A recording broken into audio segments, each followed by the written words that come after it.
பிரியமானவர்களே, ஆண்டவராகிய இயேசு கிறிஸ்துவின் நாமத்தினாலே உங்கள் யாவரையும் அன்போடு கூட நான் வாழ்த்துகிறேன். ஆண்டவர் கிருபையாய் நமக்கு கொடுத்த இந்த புதிய நாளுக்காக முதலாவது நாம் ஆண்டவருக்கு நன்றி சொல்லுவோம்.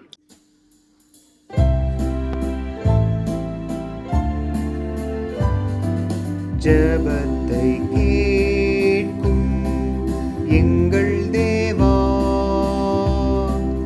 ஜெபத்தின் வாஞ்சை தந்தருளும், ஜெபத்திலே தரித்திருந்து ஜெபத்தின் மேன்மை காணச் செய்யும். ஜெபமே ஜீவன், ஜெபம் ஜெயம், ஜீவியத்திற்கு இதுவே சட்டம். ஜெபமே ஜீவன், ஜெபம் ஜெயம், ஜீவியத்திற்கு இதுவே சட்டம். இந்த நாளுக்கு அந்த ஆண்டவர் கொடுக்கிற ஒரு வார்த்தை, யோவான் எழுதின சுவிசேஷம் 16ஆம் அதிகாரம் 24வது வசனம். யோவான் 16:24. கேளுங்கள், அப்பொழுது உங்கள் சந்தோஷம் நிறைவாயிருக்கும்படி பெற்றுக்கொள்வீர்கள். அந்த வசனம் துவக்கத்திலிருந்து சொல்லுகிறது, நீங்கள் இதுவரையிலும் என் நாமத்தினாலே ஒன்றும் கேட்கவில்லை, கேளுங்கள், அப்பொழுது உங்கள் சந்தோஷம் நிறைவாயிருக்கும்படி பெற்றுக்கொள்வீர்கள். ஆண்டவரிடத்திலே நாம் கேட்பது என்றால் நாம் ஆண்டவருடைய சமூகத்திலே ஜெபிப்பது. ஆண்டவருடைய சமூகத்திலே நாம் ஜெபத்தினாலே எவைகளெல்லாம் கேட்கிறோமோ அவைகளையெல்லாம் பெற்றுக்கொள்வோம் என்று ஆண்டவருடைய வார்த்தை சொல்லுகிறது. இயேசு கிறிஸ்துவின் நாமத்தினாலே நாம் ஜெபிக்கும் பொழுது எதை நாம் ஆண்டவருடைய சமூகத்திலே ஜெபத்திலே வேண்டிக் கொள்ளுகிறோமோ, எதை நாம் கேட்கிறோமோ அவைகளை எல்லாம் நாம் பெற்றுக்கொள்வோம் என்று ஆண்டவருடைய வார்த்தை சொல்லுகிறது. யோவான் எழுதின சுவிசேஷம் 14ஆம் அதிகாரம் 14ஆம் வசனம் இப்படியாய் சொல்லுகிறது, என் நாமத்தினாலே நீங்கள் எதை கேட்டாலும் அதை நான் உங்களுக்கு செய்வேன் என்று ஆண்டவர் வாக்கு பண்ணியிருக்கிறார். ஆகவே இந்த நாளிலும் கூட நாம் ஜெபத்திலே எவைகளெல்லாம் ஆண்டவரிடத்திலே கேட்கிறோமோ அவைகளை எல்லாவற்றையும் நாம் பெற்றுக்கொள்வோம்.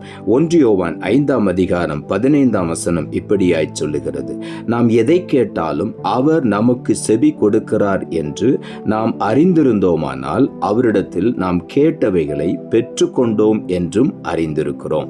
ஆண்டவருடைய சமூகத்தில் நாம் போகும் பொழுது இன்றைக்கு நான் ஆண்டவரிடத்திலிருந்து பெற்றுக்கொள்ளப் போகிறேன் என்கிற ஒரு நம்பிக்கையோடு விசுவாசத்தோடு நாம் போகும் பொழுது நிச்சயமாகவே அவருடைய நாமத்தினாலே நாம் எதை கேட்டாலும் அவர் நமக்கு செவி கொடுக்கிறார்.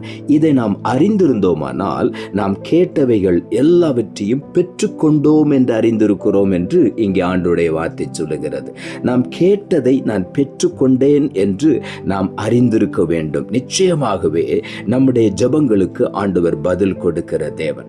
லூக்கா எழுதின சுவிசேஷம் 11ஆம் அதிகாரம் 11-12 வசனங்கள் இப்படியாய் சொல்லுகிறது, உங்களில் தகப்பனாய் இருக்கிற ஒருவனிடத்தில் மகன் அப்பம் கேட்டால் அவனுக்கு கல்லை கொடுப்பானோ, மீனை கேட்டால் மீனுக்கு பதிலாக பாம்பை கொடுப்பானா, அல்லது முட்டையை கேட்டால் அவனுக்கு தேளை கொடுப்பானா? ஒரு நல்ல தகப்பன் தன் பிள்ளைக்கு நல்ல ஈவுகளை கொடுக்க அறிந்திருக்கும் பொழுது நம்முடைய பரலோகத்தின் தேவன் நாம் வேண்டிக் கொள்ளுகிற எல்லாவற்றையும் நமக்கு அருளி செய்யாதிருப்பது எப்படி என்று வேதம் சொல்லுகிறது.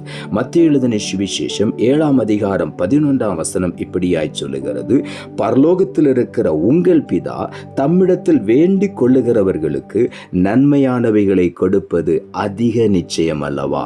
இன்னொரு வார்த்தை சொல்லுகிறது, நம்மிடத்தில் வேண்டிக் கொள்கிறவர்களுக்கு பரிசுத்த ஆவியை கொடுப்பது அதிக நிச்சயம் அல்லவா என்று சொல்லி. ஆகவே இன்றைக்கு நாம் ஆண்டவரிடத்தில் வேண்டிக் கொள்ளும் பொழுது, அவரிடத்தில் ஜெபிக்கும் பொழுது, அவருடைய நாமத்தினாலே நாம் கேட்கும் பொழுது கேட்ட எல்லாவற்றையும் பெற்றுக்கொண்டோம் என்று நாம் அறிந்திருக்கிறோம். நாம் கேட்டதை அவர் எனக்கு தந்துவிட்டார் என்று அவருக்கு நாம் நன்றி சொல்ல பழகி கொள்ள வேண்டும். அதைத்தான் வேதம் சொல்லுகிறது, அவர் நன்மையானவைகளை கொடுப்பது அதிக நிச்சயம் அல்லவா? அவர் நன்மை மாத்திரம் செய்கிற தேவன். நாம் இந்த நாளிலே என்னென்ன ஆண்டவரிடத்திலே நாம் ஜெபத்திலே வேண்டிக் கொள்ளுகிறோமோ, எதெல்லாம் அவருடைய நாமத்தினாலே கேட்கிறோமோ, இன்றைக்கு ஆண்டவர் சொல்லுகிறார், உங்கள் சந்தோஷம் நிறைவாயிருக்கும்படி இன்றைக்கு நீங்கள் பெற்றுக்கொள்வீர்கள். இதுவரையிலும் எனக்கு எவ்வளவோ கேட்டேன் கிடைக்கவில்லை என்று சொல்லி ஒருவேளை துக்கத்தோடு இருக்கலாம். ஆனால் இன்றைக்கு ஆண்டவர் பிரத்யேகமாக சொல்லுகிறார், உங்கள் சந்தோஷம் நிறைவாயிருக்கும்படி இன்றைக்கு நீங்கள் பெற்றுக்கொண்டுதான் போக போகிறீர்கள். ஆகவே இந்த நாளிலே நீங்கள் ஜெபத்தில் எவைகளெல்லாம் கேட்கிறீர்களோ அவைகளை எல்லாம் உங்களுக்கு ஆண்டவர் அருளி செய்கிறார். 1 ராஜாக்களின் புஸ்தகம் 3ஆம் அதிகாரம் 5ஆம் வசனம் இப்படியாய் சொல்லுகிறது, கிபியோனிலே கர்த்தர் சாலமோனுக்கு ராத்திரியிலே சொப்பனத்திலே தரிசனமாகி, நீ விரும்புகிறதை என்னிடத்தில் கேள் என்று சொன்னார். சாலமோன் சிறு பருவத்திலே ராஜாவாக்கப்பட்டபடினாலே எப்படி இந்த பெரிய ராஜ்யத்தை நான் அரசாட்சி செய்வது என்று சொல்லி ஒரு கேள்விக்குறியோடு அவன் படுத்து கொண்டிருக்கும் பொழுது கர்த்தர் அவனை சந்திக்கிறார். சொப்பனத்திலே தரிசனமாகி கேட்கிறார், நீ விரும்புகிறதை என்னிடத்தில் கேள். சாலமோன் கேட்டது ஒன்றே ஒன்று, ஆண்டவரே, இந்த ஜனங்களை நியாயம் விசாரிக்க வேண்டுமான ஞானத்தை எனக்கு தாரும் என்று கேட்டான். ஆண்டவர் சொல்லுகிறார், உகந்த விண்ணப்பம் என்று. சாலமோன் விண்ணப்பித்த அந்த ஜெபம் எனக்கு உகந்த விண்ணப்பமாய் இருந்தது என்று சொல்லி சாலமோன் கேட்ட ஞானத்தை மாத்திரமல்ல, ஆண்டவர் அவனுக்கு ஐஸ்வரியத்தையும் கனத்தையும் மகிமையும் கூட ஆண்டவர் கொடுத்தார். கேளாத ஐஸ்வரியத்தையும் கனத்தையும் மகிமையும் கொடுத்தார். ஆகவே அவர் தம்முடைய பிள்ளைகளுக்கு நன்மையானவைகளை கொடுப்பது அதிக நிச்சயமல்லவா என்று ஆண்டவருடைய வார்த்தை சொல்லுகிறது. ஆகவே இன்றைக்கு நாம் கேட்போம், நம்முடைய சந்தோஷம் நிறைவாகும்படி ஆண்டவரிடத்திலிருந்து நாம் பெற்றுக்கொள்வோம். நாம் ஜெபிப்போம். அன்புள்ள ஆண்டவரை, கிருபையானீர் கொடுத்த இந்த புதிய நாளுக்காய் மறுபடியும் உமக்கு நன்றி செலுத்துகிறோம். ஆண்டவர் கொடுத்த ஜீவனுள்ள வார்த்தைக்காக நன்றி. கேளுங்கள், அப்பொழுது உங்கள் சந்தோஷம் நிறைவாயிருக்கும்படி பெற்றுக்கொள்வீர்கள் என்ற வார்த்தையை கொடுத்தீர். இந்த நாளிலே யார் யார் என்னென்ன காரியங்களை உம்முடைய சமூகத்திலே விண்ணப்பத்தோடு ஜெபத்தோடு கேட்டுக்கொண்டிருக்கிறார்களோ ஒவ்வொருவருக்கும் ஆண்டவர் நன்மையானவைகளை அருளி செய்து, அவர்கள் கேட்காத அநேக நன்மைகளையும் அவர்களுக்கு அருளி செய்து அவர்களை ஆசீர்வதிப்பீராக. நினைப்பதற்கு வேண்டிக் கொள்வதற்கு அதிகமாய் கிரியை செய்ய வல்லமையுள்ள தேவன் ஒவ்வொருவரை வேண்டிக் கொள்வதற்கு மேலான ஆசீர்வாதங்களை இன்றைக்கு பெற்றுக்கொள்ள உதவி செய்யும். நீர் அப்படி செய்கிறபடியினாலும் உமக்கு நன்றி தாழ்த்துகிறோம். இரட்சகர் இயேசுவின் நாமத்தில் ஜெபிக்கிறோம் நல்ல பிதாவே, ஆமென்.